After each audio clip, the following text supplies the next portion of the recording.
Howdy, howdy, howdy, my name is Anachi Sasuke, and welcome back to Let's Read the SCP Foundation Wiki. In the last episode, we read from Macrovirus to 375 because I really don't want to say its name ever again. And today we're going to be doing from 376 up through 1, 2, 3, 4, 5, 380. So, let's start the traffic light tree, which sounds festive, and it's safe, and looks mildly frightening. It looks like it would have about the same effect on traffic as SpongeBob trying to be a traffic guard when he was the hall monitor. Anyway, SCP-376 is to remain in the secure agricultural facility at Site Blank. It is to be linked to a single underground electric cable that is to be powered by a single generator not attached to the main power grid. There is no need for any additional security measures to contain it other than the existing security at the secure agricultural facility. At first glance, it appears to be an irregular traffic light with far too many components attached. However, 376 is not a man-made object, but is in fact a naturally occurring organism.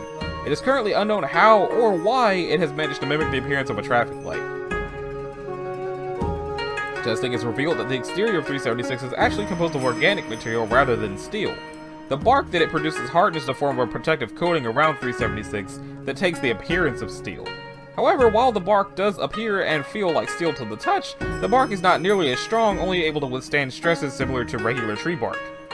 The light that 376 produces is a form of bioluminescence, which it is able to manipulate to glow in the three colors commonly associated with traffic lights: red, green, and yellow, or also known as red, green, and slower green.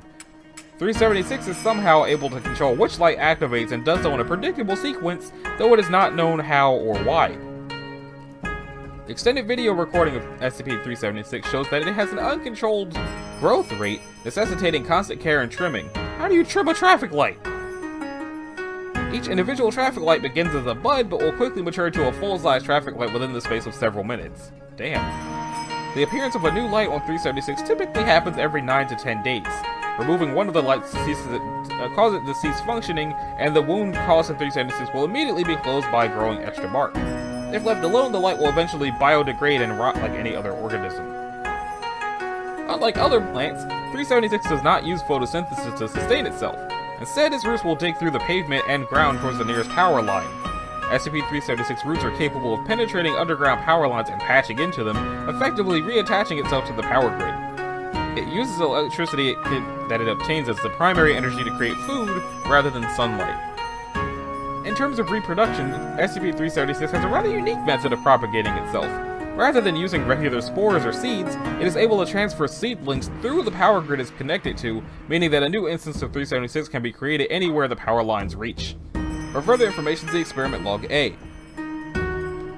376 was found during rush hour in Blank, California on a busy intersection. The entire event was explained as an art exhibition, and 376 was promptly moved to its current location. So let's check out that experiment log. Once it was discovered that 376 required electricity to survive, it was attached to Site Blank's power grid. This mistake was quickly realized when on-site staff began reporting the appearance of additional traffic lights scattered around the facility. Once these lights were removed, 376 was connected to a separate power grid that was laid under a specially constructed test area. After analyzing the results, it was discovered that it is somehow able to discern which areas it can grow without arousing undue suspicion. All recorded test subjects were reported to grow in areas where traffic light placement would be logical. There is currently no explanation as to how it is able to control where it grows so effectively. Log B. After continued testing, it became known that 376 is not restricted to just traffic lights. After several weeks of observation, it was noted that additional structures began appearing. So far, the forms 376 can include, but are not limited to, fire hydrants, power lines, street lights, and street signs. Why would it need electricity to be a fire hydrant? Does it still do fire hydrant things, or does it just, like, rave glow to Darude Sandstorm? Log C. After additional testing and observation, it was discovered that 376 currently contained is an abnormality, even among its own kind. DNA comparison between itself and other subjects show that it is suffering from some kind of defect that causes it to grow uncontrollably, which could explain how it was discovered so quickly. Addendum 1. After cross-analyzing Department of Transportation records and total national power consumption, Foundation analysts have estimated that there may be as many as data expunged instances of 376 in the continental United States alone. Containment teams are currently being mobilized to respond. Now it's time for accurate fortune cookies. I don't really need to open new windows anymore because my new mouse has back and forward buttons on it. But I should probably open new windows anyway so that I don't lose track of what's going on. And the accurate fortune cookies are safe and from La Choy, which makes really good microwavable chow mein. SCP-377 is kept in the personnel break room, third cabinet to the left of the refrigerator. Any personnel desiring a cookie from 377 may take one, and only one cookie, every 48 hours to ensure that all personnel get a share. Personnel read their fortunes at their own risk. It is a box of La Choy brand fortune cookies. The box was full when it was recovered from data expunged, and has since restocked itself regularly every 12 hours. The cookies within the box are individually wrapped for freshness according to the box, and are, according to all tests, totally ordinary.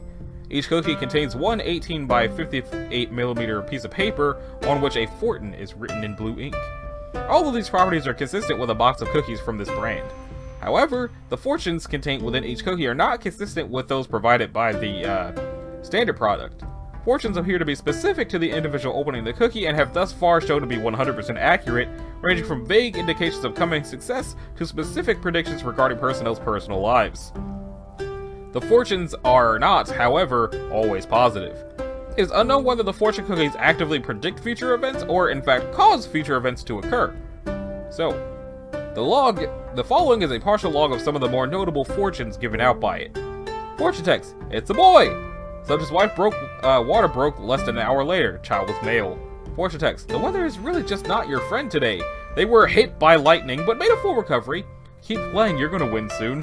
Was a regular player of the state lottery, buying 2 lottery tickets a week. 4 weeks after receiving this fortune, they won over $100 million. Life is laughter. Enjoy it while you can. Subject suffered an aneurysm leading to massive hemorrhaging and sudden death. Occurred while laughing. Fortune text: duck. Result, data expunged. Following 377's prediction of the deaths of several personnel, a request was submitted to upgrade its class to Keter. These were denied, citing a lack of evidence that 377 had any actual connection to the cause of the deaths. Addendum: Dr. Blank received a fortune reading, "You don't have long to live." He was then startled by a guard who entered the big room and began to choke on the cookie. The guard did not know the Heimlich maneuver, and Dr. Blank suddenly, tragically suffocated and died. This has been regarded as an accident and coincidence. Note from Agent Blank: I strongly discourage the recreational use of 377, knowing the future sucks all the fun out of life. Believe me, I know.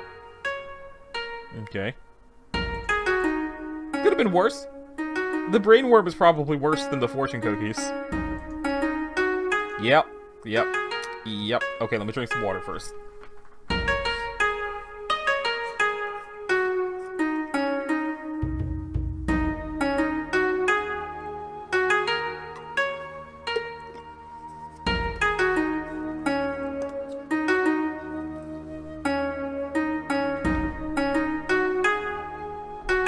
Subject is to be contained within tungsten or other suitably super dense material at all times, as its burrowing ability is much less effective on such materials. A thickness of at least 3 centimeters is sufficient to contain 378 for approximately 6 months. Any direct contact with 378 is to be made only by lobotomized D-class personnel. Under no circumstances should anyone of higher brain function be allowed within the containment area, regardless of whether subject is contained. If a breach occurs, Protocol MX-664 is the only proven viable means of incapacitating SCP-378 and should be enacted the moment a breach is detected. SCP-378 resembles a segmented invertebrate not unlike centipedes or millipedes. It was first encountered in redacted Mexico in the summer of 19-something. When the town began to notice disappearing livestock, they recruited local hunters to find the culprits. Of the 4 hunters that began the search, only 1 returned over a week later, quite literally in shambles. Eyewitnesses reported that the man's arms were mangled and his face and throat were nearly unrecognizable. The man, or what remained of him, stumbled around town for several days, ignoring all attempts to help or question him. When the townsfolk noticed the stench of decomposing flesh coming from the man, they called the Mexican government in fear of flesh-eating disease. When the government got the report, they suspected an outbreak of SCP-8. Agents and containment teams were dispatched immediately. The teams arrived to take statements and incinerate the entire town and surrounding area, but instead they found a single victim instead of an outbreak. Upon incineration, it was found that the man's skull contained the charred body of 378. An agent collected the body and prepared it for transport. Followed for safety, the town and surrounding half-kilometer of land were burned. On the return trip to Site-19, the agent reportedly acted normal. He was routinely examined on return by medical staff and was found to have the very same creature he had retrieved inhabiting the frontal lobe of his brain. Once recovered, the subject burst into laughter. Surveillance footage shows the agent tearing off his own arm with his free hand and bludgeoning the attempting medical personnel to death with it, after which he simply reattaches it with little effort. The subject was finally halted with judicious use of flamethrowers by security teams. Initial attempts to contain 378 met with failure as the worm cut its way out of whatever held it by using 3 teeth protruding from its mouth. Only materials with very high density have proven effective at containing it, though not permanently. Its subsequent escapes have yielded useful information regarding its nature. The host is brain dead the moment infection occurs. The subject generally continues acting normal until someone realizes 378 is occupying the host.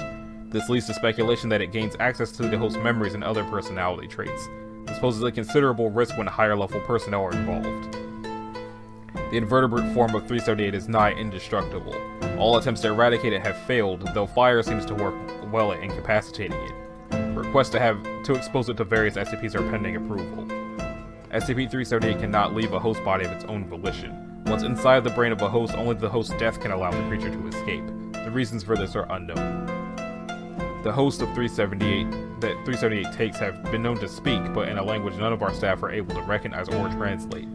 Why the host acts normally until 378 is discovered is unknown. Once infected, host displays an almost instantaneous ability to heal damage. The cause of this is unknown, though extended exposure to flame is an effective countermeasure. Addendum 178-294-B. Audio log recorded after 378's most recent escape attempt. 378 is inhabiting a Dr. Blank 2378 and has requested an audience in plain English with the agent in charge of its containment unit.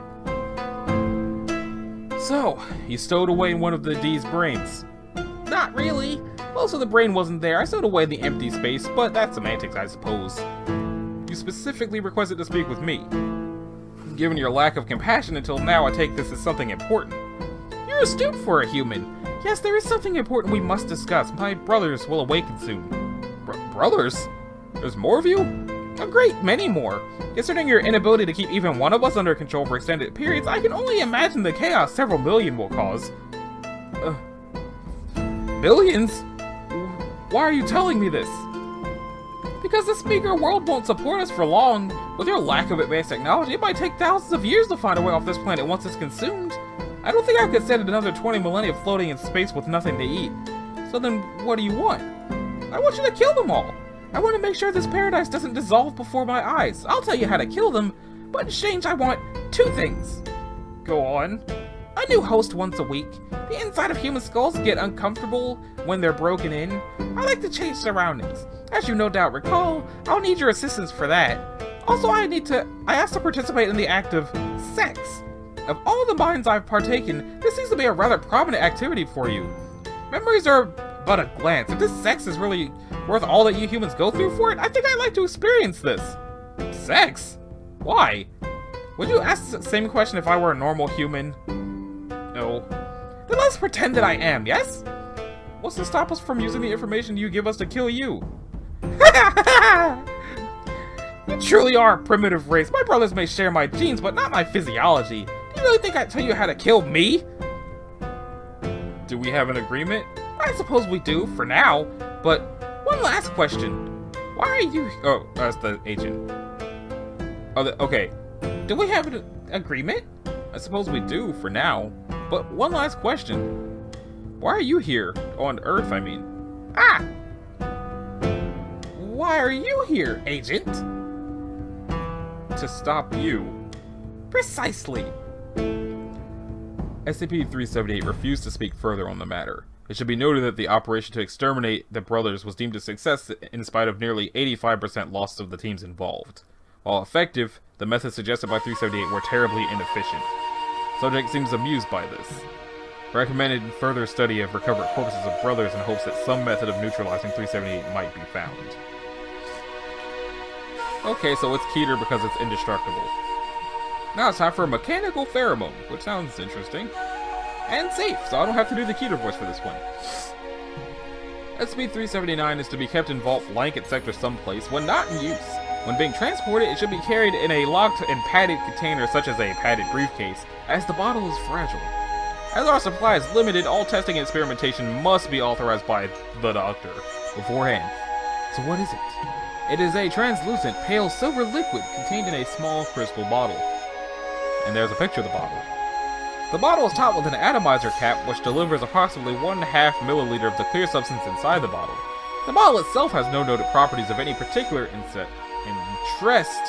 Wow, that was the wrong word.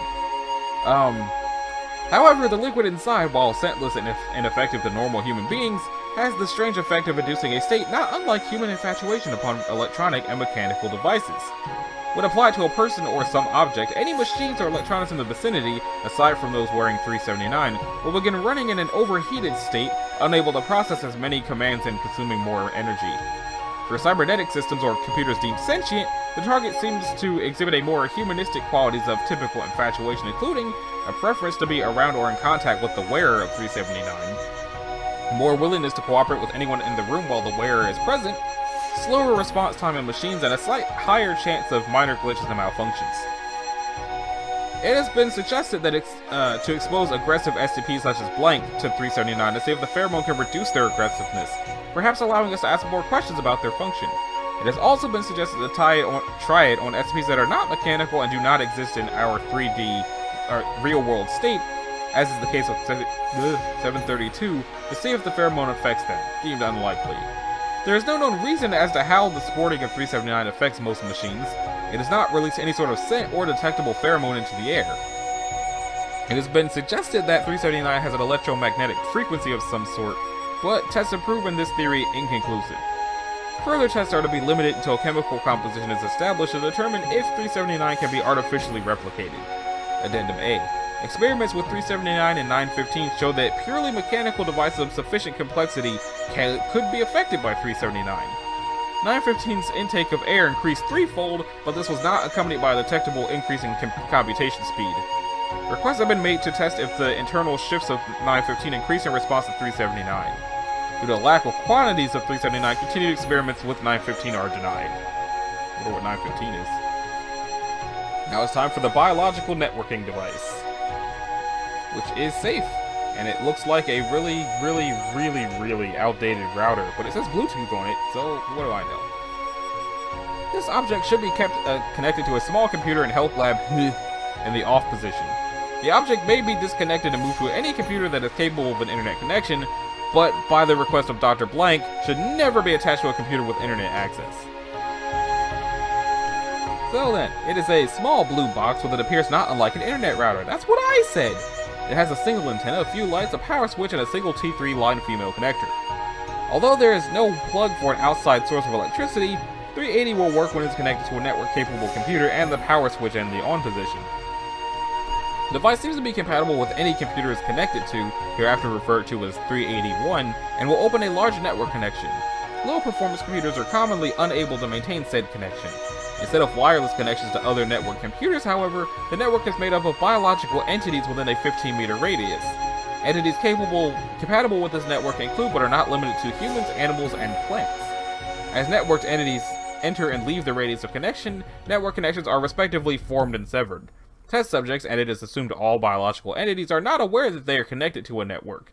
The only effect that is immediately obvious is the ability of 381 to access biological components. When a biological component is accessed, it contains a single text document readable by whichever operating system is utilized by one. Each text document contains variables such as heart rate, stress and blood glucose level, among various other physiological parameters, demonstrating accuracy surpassing that of modern technology. Experiment 1. Attempts to edit any of the text documents kept in organic files has responded with a message reading error 271 data out of range and the loss of any changes made to the file. Experiment 2. Normal health monitoring devices have shown the numbers reflected from organic files to be accurate and therefore should be accepted as true.